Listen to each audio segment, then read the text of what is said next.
Hi mga ka-faith friends! I am your Bible share for today. And for today's Gospel is from Luke chapter 5 verses 33 to 39. Sinasabi ni Jesus sa ebanghelyo na ito na may panahon upang mag-ayuno at may panahon para sa mga piging.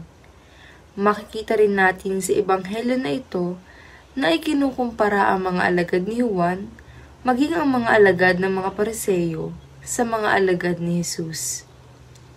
Sa ebanghelyo natin ngayon, ang mga Pariseyo ay nagrereklamo tungkol sa isang kaugalian ng mga disipulo ni Jesus na direktang sumasalungat sa tradisyonal na pagtuturo ng batas ng mga Hudyo.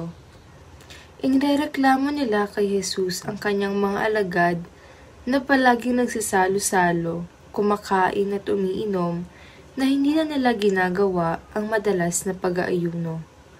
Sinabi naman sa kanila ni Jesus na walang sino man ang nag-aayuno sa isang pagdiriwang ng kasalan. Ito ay isang bagong turo at ang mga Pariseyo ay hindi komportable dito.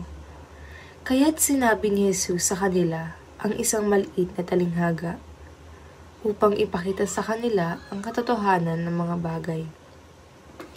Ipinahihiwatig naman ni Jesus sa talinghagang ito na ang isang isip na sarado at natatakot sa mga bagong ideya ay hindi makakayanan ang mga ito.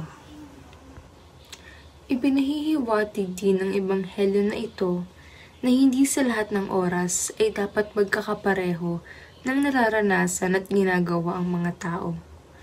Sinabi sa ebanghelyo na wala ring naglalagay ng bagong alak sa lumang sisidlang balat.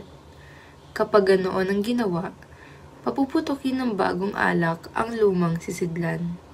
Matatapon ng alak at masisira ang sisidlan. Sa bagong sisidlang balat, dapat ilagay ang bagong alak.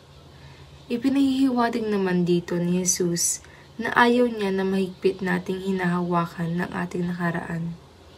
Nais niya na ang ating isip at puso ay maging katulad ng mga bagong sisidlan ng alak. Bukas at handang tumanggap ng bagong alak ng banal na espiritu. At para po maging updated kayo sa ating daily reflections, kindly like, share, and subscribe sa ating pong YouTube channel, Faithbook PH. Or you can download the Faithbook app, or you can register to www.faithbook.ph. Thank you mga ka-faith friends. Have a nice day ahead and God bless you always.